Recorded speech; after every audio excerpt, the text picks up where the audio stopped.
Hey everyone, welcome to our channel. In today's video, we'll learn how to get my WhatsApp link iOS and Android easy guide.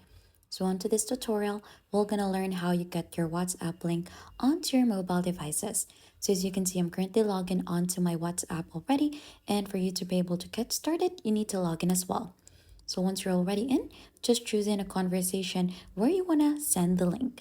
So for example, I have this one. Since we cannot do this manually onto the settings, you need to go ahead and send them a message first. So for example, this conversation in here. So we're going to type in here, WA. Right after, you'll just need to put a dot, and then right after, add an M and E. So it should go ahead and open something like that. You'll just need to add a slash right after and type in your phone number that is linked to your WhatsApp account.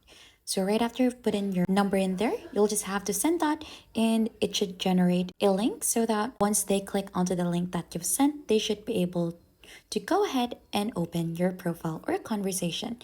And that is how to get your WhatsApp link on iOS and Android. And if you think this has been helpful, don't forget to hit the like, subscribe, and we'll see you on to our next video.